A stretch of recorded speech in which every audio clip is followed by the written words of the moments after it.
about is the fact that we refuse to do anything without parent-family involvement. And so from the start of the community of practice is we have tried really hard to always make sure that we are bringing the parent-family self-advocate perspective to our meetings. We take very seriously the phrase, no meeting about us without us. We really do try to take that to heart. And so with that, we reached out to the planning team and said, does anybody know of a parent that might have a child with autism and maybe some behavioral difficulties? And somebody said, well, I know one who has 3. I'm like, oh, okay, let's see if she's available. So I was able to speak on the phone to Kim, and I've got to know her. She's been at community practices before, and I'm just really excited to have you share about your family with us and your journey as a way to bring this morning all together. So thank you so much for being here, Kim. Thank you very much. Thank you for having me here today. I'm very honored to be here. I just thank you in advance for opening your heart as we take a walk in my moccasins. My heart's prayer is that the knowledge that you received today, not only from my presentation, but the others that were so great, that you would take it and our speaking would not be in vain, that you would go and change systems, and you would bring the wisdom to our urgent need of children. First of all, we just want to start with the basics, and I know a lot of this was covered already, but not just autism, but all developmental disabilities, fetal alcohol syndrome, anything that is under that umbrella, that category. They all have language impairments, either from the start of birth to, that 5-year-old going to school and can continue through to high school and adulthood. Some children with developmental disabilities have repetitive behaviors, meaning they line up things, they pace, they twirl their hair, they spin, these kind of stimming behaviors. They all have some sort of social deficits. This was a great slide I came across. It's from Autism Speaks, and it just really goes into giving us a full picture of the scale, the scope of what autism can be, all the way from intellectual disabilities, including the core, which is in the blue, and then the middle is kind of the associated things that are characteristics of autism. Sleep is definitely mood, anxiety, hyperactivity, attention. Those can all be in there as well. And we had questions before, when do we need to seek help? And this can be a great model.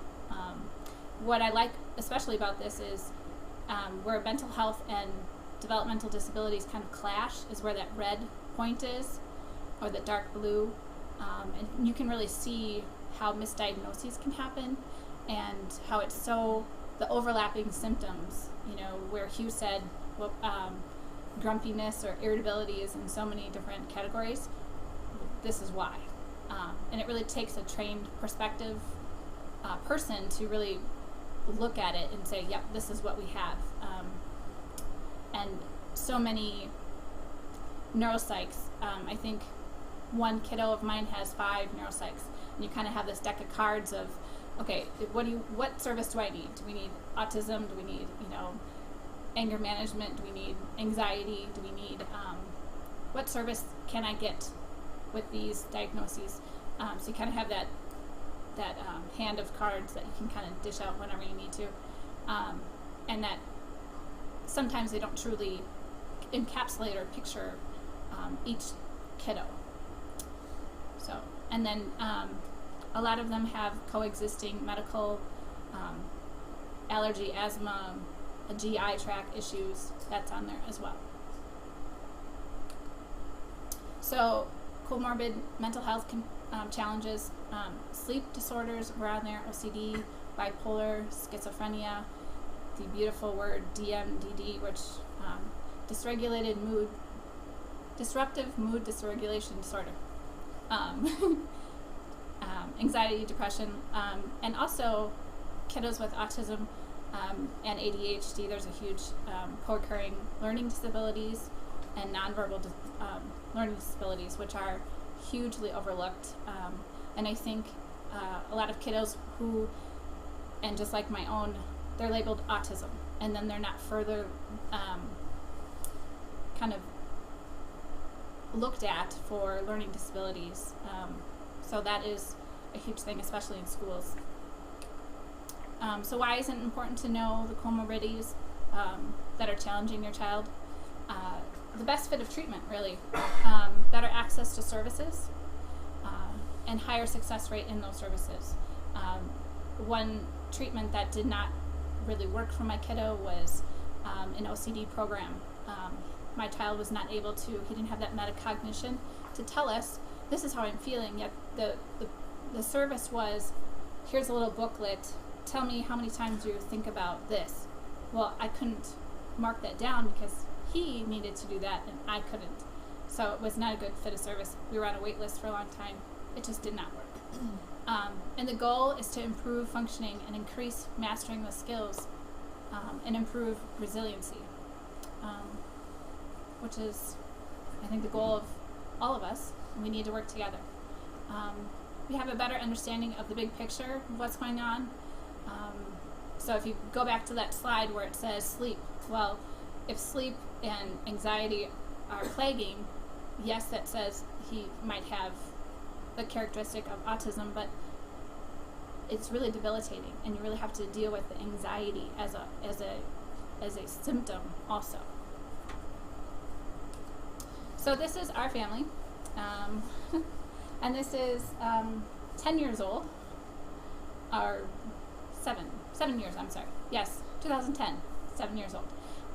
So because it's so old, we don't get in front of the camera too often. It's hard to get everyone, one, their skin looking nice, two, that they'll sit still, that we have money for outfits, and that kids just want to do this. It's hard. So that's why it's old, and it's, I think, very well done, and cutie pies.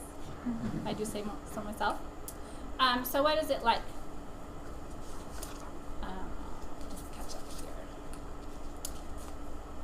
What is it like? If you picture this, you're you're all alone in a dark cave with a dimly lit flashlight that you know that is running out of batteries. You are wondering what you can do to survive just today. You spend all day fumbling and tripping over unforeseen boulders that block your path. You do your best to go over and around them, only to get stuck again and again.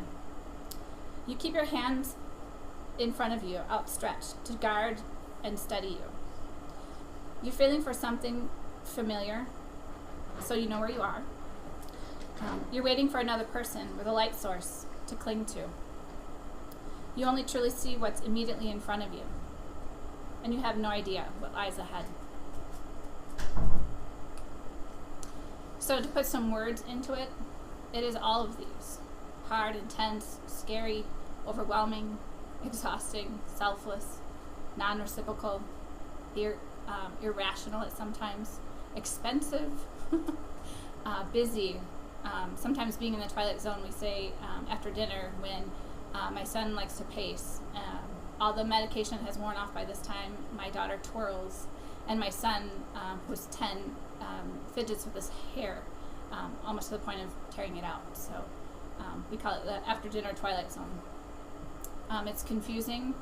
Sometimes your reality is this really happening? Is this really where we are? And yep, that happened. It's always challenging. It's very loud. It's messy. It's awkward. It's not for the weak. It is definitely demanding. Sometimes it leaves me speechless. It's rewarding. It's heart-wrenching at the same time. And I'm completely flabbergasted sometimes. It's stressful, but it is so worth it every moment. It is just, I wouldn't trade it for the world. I wouldn't trade my kids for the world. And I'm super proud to be a mom of these children, and I'm their voice.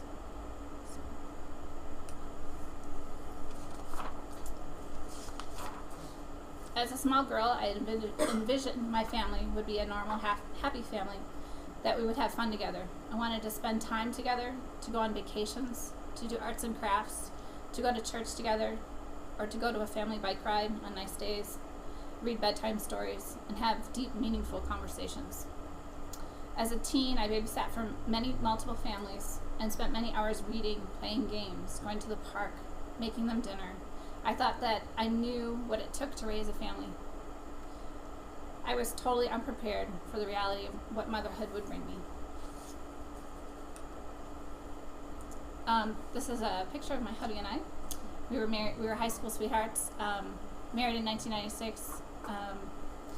I had to do some deep soul searching over what the dream I had as a child would be, and I struggled with that. The reality is, a large percentage of special needs parents, families, get divorced. We've had our beautiful moments, and we've had our challenging moments, and we have our ongoing arguments. I think the one thing that saved us was the automatic toilet seat going down. Home Depot saved our marriage in multiple ways. And we just celebrated our 20th wedding anniversary, so yay for us. And so we were blessed with 4 beautiful children. 1999, a boy, Zander. 2003, Adrianna, my first girl. AJ was born in 2006, and 2008 was Ashlee, my final child. In that slide, it does not say. I also had the care of my niece, who was a week younger than my youngest child. So at that point, I had a 6-year-old, a 4-year-old, a 2-year-old, and 2 infants. And it was, like I said, crazy. But I did it. This is Zander, currently 17. He's diagnosed at 13 with autism, depressive disorder, NOS, ADHD, anxiety, that beautiful DMDD, and excoriation. I knew right away at birth he was different. I couldn't really put my finger on it. I asked the hospital, and they said they didn't really answer. They just kind of passed me off. My son's first 6 months was extremely difficult. I didn't know what it was. I didn't know how it was supposed to be. He wouldn't eat.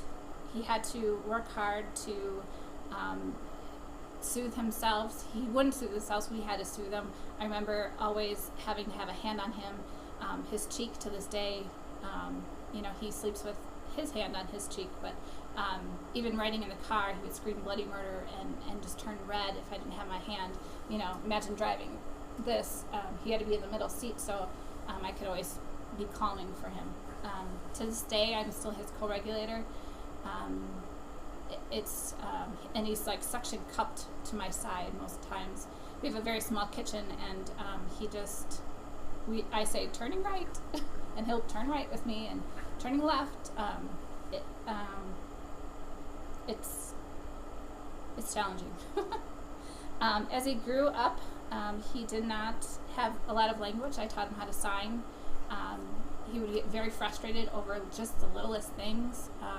It was so hard to have him communicate. He would pull me off the couch or, into the room where he needed me to be. We never had a consistent babysitter. We always had to call on family and friends, and then we burnt them out over time. And I didn't realize what we were dealing with. I knew I needed help, but I didn't know how or who to go to. This is Adrianna. She's currently 13, diagnosed at 9, and actually we had to go through like the Dean Center, which was, they were doing a medical study, and because I couldn't get a neuropsych appointment fast enough. I wanted immediate help, and our wait lists were at least a year long. But through that study, they did some neuropsychs on her, and her IQ was out of range. At age 9, she was over 149. Just amazing. and we haven't had one since, so I don't know where she's at now. But she has autism, ADHD, that beautiful DMDD, pica, which if you don't know is eating non-food items, excoriation, asthma, major allergies, and she cannot even use a Band-Aid. Her skin will puff up, and it's incredible. It's not the latex. A lot of people think it's actually the storax, which is the sticky substance. Anyway, one minute. This is her potential. She drew this for me in about 45 minutes. So her potential and her purpose really does breed success. What I want to say about her diagnoses is it didn't come easy. She was a beautiful, wonderful, easy to feed baby. She was happy. We really didn't see things until she was 2. But I remember leaving the neuropsych just completely deflated because I've punished her for just not being a normal kid. I said, you should do this. You should be able to do this. Why aren't you doing this? And I really shamed her. And I really just had to pull over. And I just sobbed. And I turned around and I apologized to her for all of the harshness and misunderstanding. It really rocked me to my core.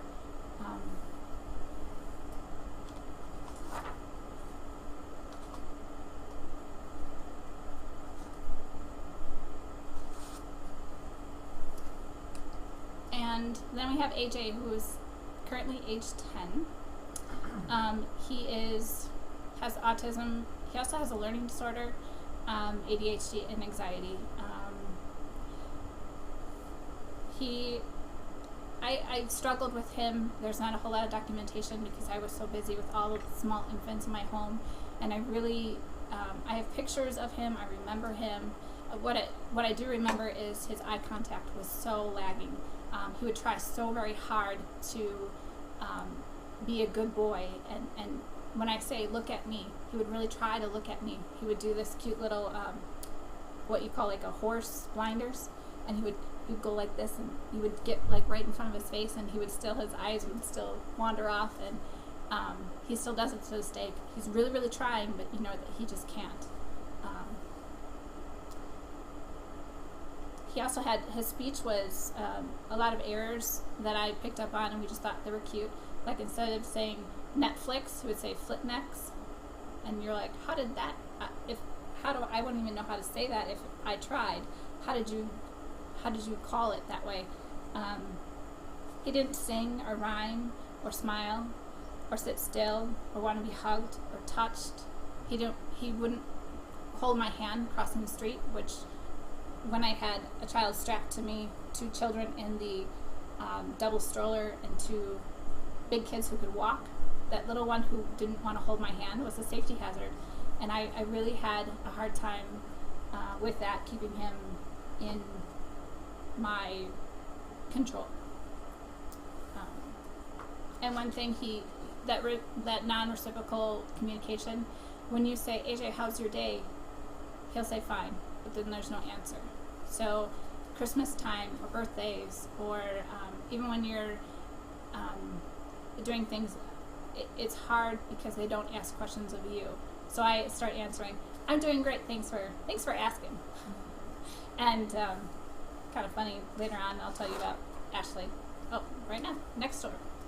So this is Ashlee.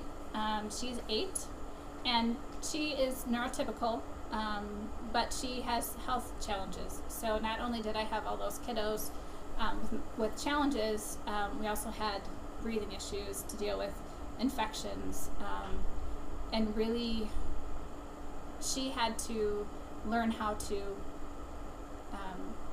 recognize in her own body that she needed help. She would say, Mom, I need smoke. And to you and us, that would be, oh, she needs a cigarette? No. To us, it means she needed her nebulizer. So, and to this day, she's self-organized. She helps other kiddos in the house. She says, Mom, let's just take a deep breath. It is so amazing. She really, I could see from when she was the smallest in the house, and she could do things more than the bigger kids could. They couldn't put their shoes away. They couldn't follow the directions I was giving them.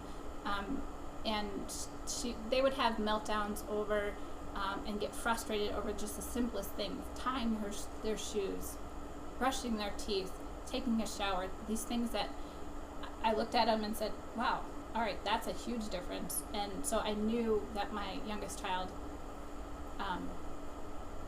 was neurotypical. She had all the executive functioning, and she had just this mothering, nurturing, reciprocal. She asks me, Mom, how are you feeling? Or when I'm sad, she goes, can I help you? Can I give you a hug?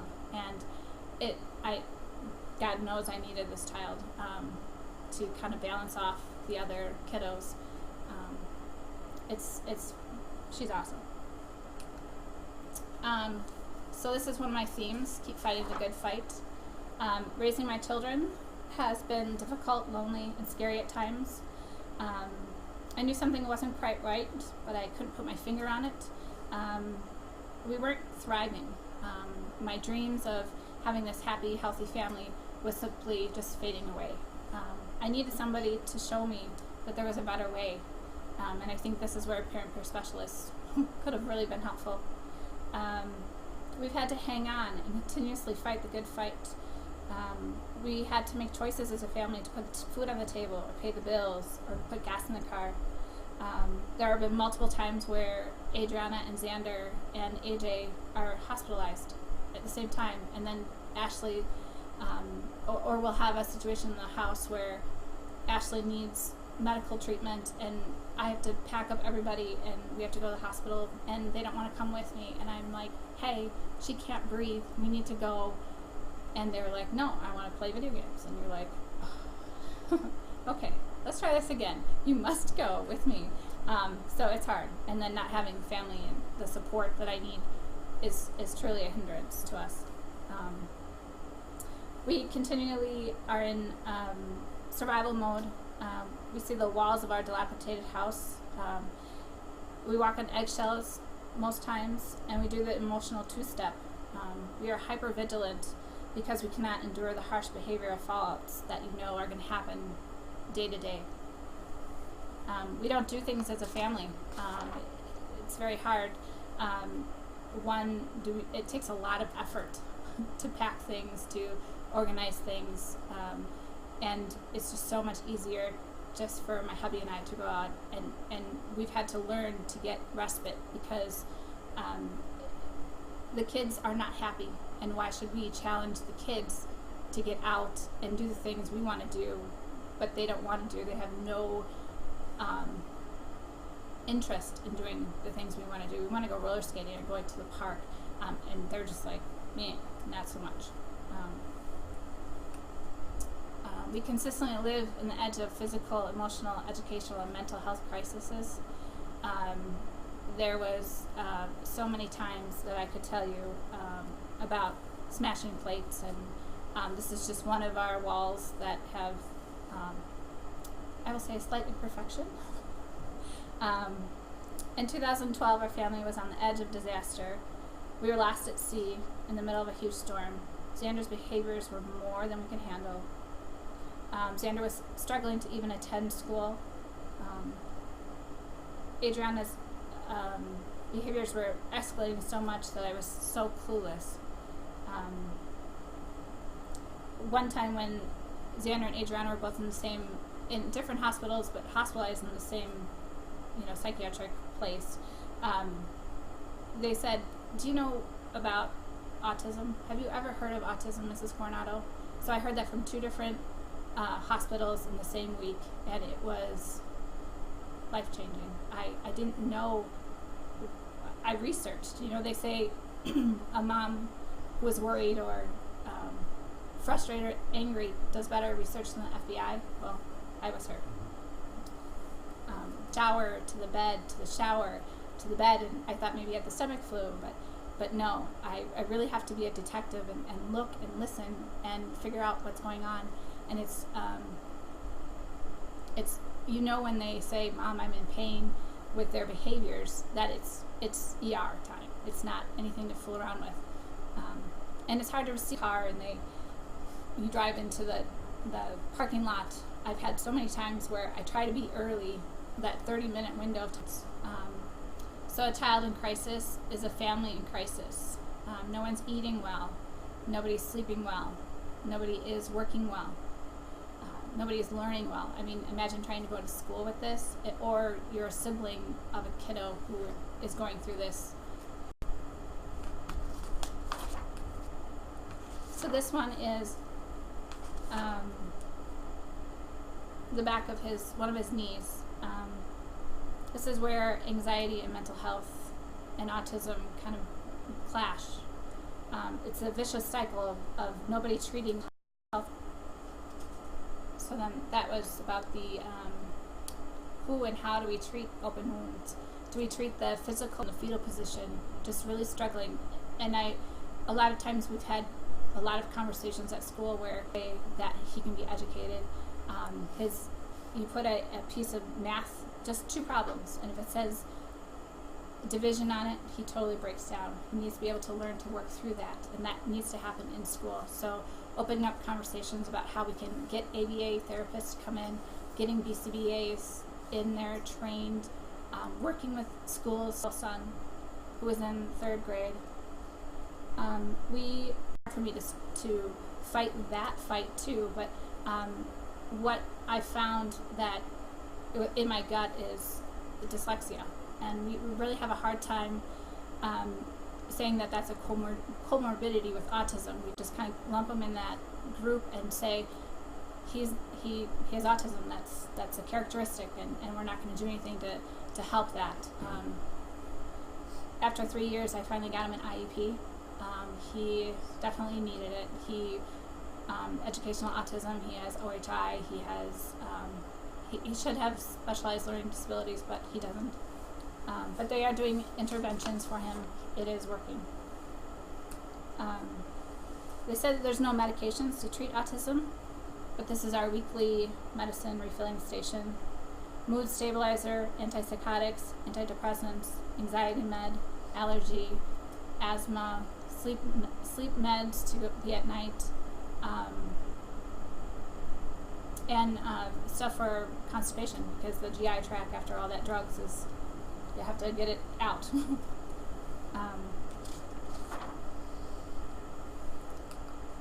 So my oldest son, these are some books he picked out at the library. You and I would think, oh, he has an interest in military, he has interest in special forces, maybe going to the Marine Corps or whatever. No, my son has anti-government paranoia, I will say. He's been attacked by officers so many times because his perseveration of being attacked, he now wants to fight the government and take down people, and it's really disheartening because I want more for my child. But he's stuck in a place of trauma, and because of his autism diagnoses, a lot of people won't help treat him.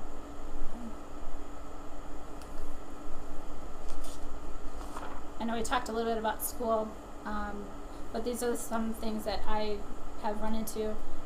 The frustration levels, the lagging skills, emotional regulation. Most of the time my son would leave the classroom and not be able to regulate, and that was a problem. He was sensory overload. He needed movement, and schools were saying, sit in your desk, be still, pay attention. He would fall asleep as a coping mechanism, and realizing that he did have sleep issues, that his vitality was really hindered by it. The rejection of other kids was incredibly painful, not just from peers, but as he grew into a teen, for girls. Girls would ask him out on dates, and I'd be so excited because he has a date and he's going to the dance only to find out that it was a joke, or the girl canceled, and for various reasons. They're aware of being different. Social awkwardness and loneliness, just not to fitting in, and their sense of belonging. So being in a classroom, a part of a school, is so good for our kiddos, and that's where they should be. Why do we need relationships?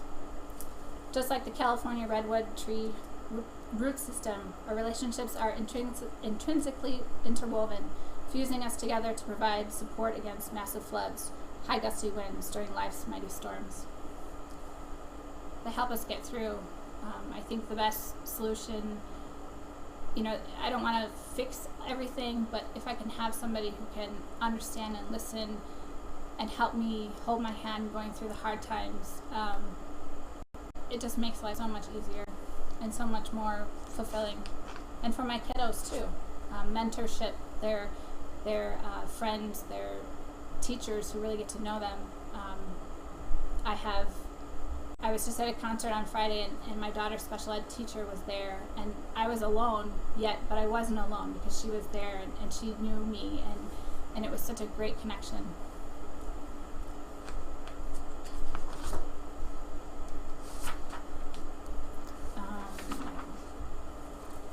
I do want to talk about some police instances. I guess that slide isn't on there. I'll go back for just a minute. So the relationships are important, especially when the police are involved. My son has had numerous, I think over 15 police interactions with tactical situations. Some have stemmed from school. A lot of it because his IEP wasn't implemented. He just walked out of the class. I remember one time he came home and he was arguing with mom and dad, and then he went to go find a weapon, and he went downstairs because he was so angry. At this point I had called 911 and the SWAT team came, people were there. It was just not a good situation. My son finally came up.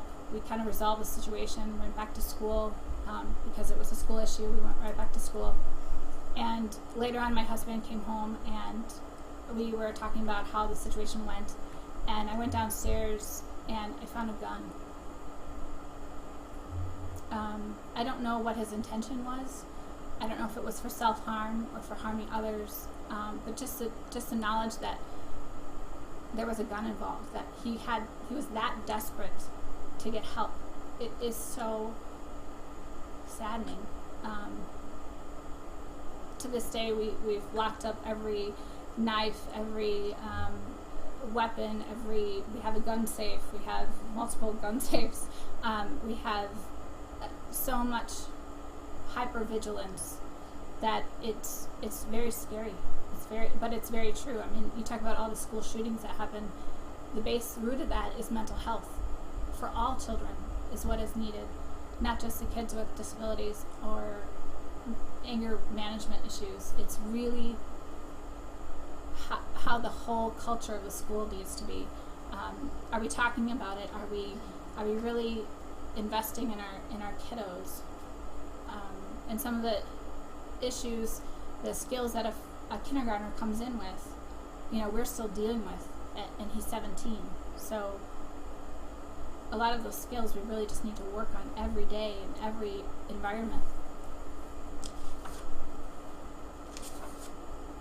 So I know my time is almost up, but what would have helped? My cry for help was heard, even at his birth, and there was no wrong door point of access. I finally got hooked in with Threshold, United Threshold. It was a place where I could go and they would do an assessment of my child and hook me up with all these services, and then put me on a wait list. But whatever, it is what it is. If I didn't have to fight so hard, we're just wasting kids' time. I think that a lot of changes, even within the state, they take years. Schools take a long time to get into the program, get with the program, and the kids just keep getting older, and the situations just keep getting harder to help. If we had earlier diagnosis and earlier intervention, our kiddos could be better functioning. I think another thing is my kiddos had to fail multiple years. You think about my son AJ, he was in 3rd grade before he got help. If we have crisis intervention and stabilization and wraparound approach to kids in crisis instead of calling the police, there's juvenile justice issues. So many times we've had police incidences and he has not been treated well. He has been beaten down, tased. It took 5 officers one time to subdue him into handcuffs, and then he was charged. That was a crime because my child was in a mental health crisis. I called for help, and the help I got was juvenile justice. And that is so frustrating to me because kiddos don't learn by punishment. Neurotypical kids, yes, that would make sense, but my kiddo had a well-documented mental health disability history. His book is about this big of all his neuropsychs and help and intervention, and it didn't mean a hill of beans. The judge still said my child could have done better in the situation. It was not a good situation. If my community had more awareness of autism, fetal alcohol syndrome, they're trauma informed.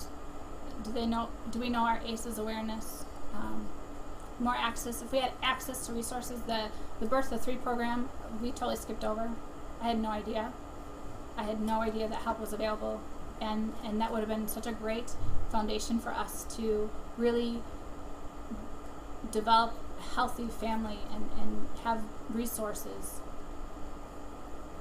Wait lists for children in crisis. Right now, if my daughter were to have a crisis, she's on the wait list, but she has no crisis worker, she has no plan, she has no services, and they struggle day to day.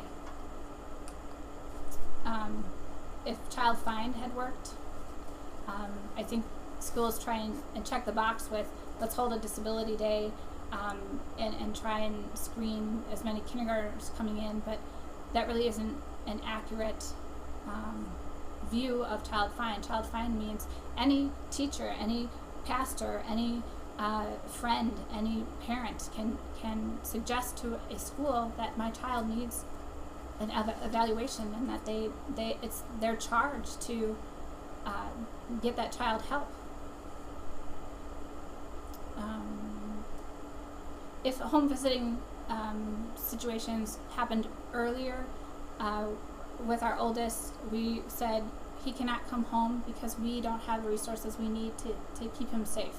So I demanded some intervention. I said he cannot come home. We're not ready. We're not able. And then we got an in-home treatment provider to come in, and she saw what I was doing every day to get my kids to school, and she said, wow, you need some help. Not only is this kiddo not functioning well, but this kiddo, and you really need some help. And she kind of rallied around me and really tried to help advocate me and teach me and showed me books to read and resources to climb onto. What would have helped also is our pediatrician had some screening and access to current providers. Right now there's PCPC, which is a phone call your doctor can make in some pilot areas, that they can call a psychiatrist and talk about the medication, and that would have been so much helpful for our kiddos, and it didn't happen. What would be more important would be another parent who talked to me about things and said, hey, this is what I see, can I offer you some help? Here's a resource, here's a phone number. If a teacher had done this, it would have been outstanding. We could have gotten help quicker. My suggestions for the parents out there, to reach out for help. You're not alone. When you're having your worst days, just remember to breathe. It is such an important thing. To be consistent and follow through with discipline or scheduling and meals, it is so important. Speak up for your needs. take time for yourself. We had respite. We have lots of respite. We use all of our respite. To find your voice and to keep being the squeaky voice until you get what you need. Some questions that I might want to ask. What can you do by Tuesday to improve your knowledge on child development? Do you know your own ACE score? Do you have your own resiliency plan? Do you have a self-care plan? How are you doing as an agency or school or as a parent to positively impact children's lives? Are your policies trauma sensitive? Are your discipline, is it disability friendly? There we go. Are you proactive or are you reactive? Do you have current resources available at a dime's notice? How can you provide light to another parent? A fellow general education teacher we talked about earlier about the general education teachers don't have a whole lot of training in special ed. Your neighbor. I've talked to a lot of my neighbors because they see behaviors, they see the police, and it's a really good opportunity for us to spread awareness. Even the cashier at the grocery store. My kiddos have no concept of the self-checkout has a scale, so you shouldn't take the bag off. And then it screws up your transaction because you took the bag off. Well, you know, the cashier is yelling at you because now she's got to come over and wave her little doohickey to make it clear and go away. But really, she needs some autism awareness. And the grocery store is a great place. How are you raising awareness of autism, positive mental health for all children, reducing toxic stress for providers, for doctors, for yourself, your school teacher, other resources? Are we working together to change policies and laws and hinder children from becoming resilient? And I just want to close with this one. I know I'm probably over my time.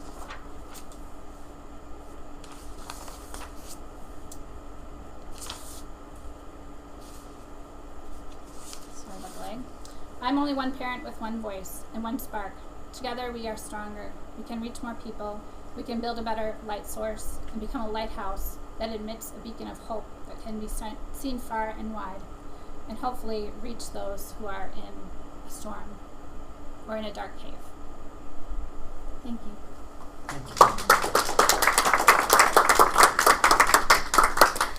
Thank you so much for sharing your journey and your story and your resilience with us. You have probably paved the way for other parents that will follow, which didn't help you at all, but it's going to help them. And that's that part of that selflessness that you talked about as well. So thank you very much. I know that there was a series of questions. Hopefully you're able to jot a few down. There was a lot there, a lot to take in. So I know that you'll have some really good discussions. Before you get to the discussions, I did want to just some things that I neglected to do in the beginning that I promised some of the folks that work with me that I would do is the first step is a database and a 24/7 hotline for people who have children with disabilities, and they have been working with the group hard this last year to really boost up their behavioral health resources availability in their database and with their with the parent specialists that they have during the week, and also their information referral specialists. So they're really trying to have a place where parents, providers, where people can go to find the resources that are available in Wisconsin. And as part of that, they partnered with Family Voices and the Shared Resources Group to come up with a series of fact sheets that are available on the Family Voices website. One of the sheets is Mental Health Behavioral Health Services, Where Do I Begin?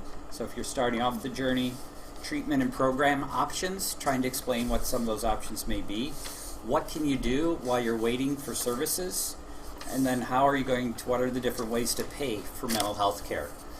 So I will be linking the behavioral health resources as well as the Family Voices fact sheets to the Connections website, which is where we'll put the link for the video.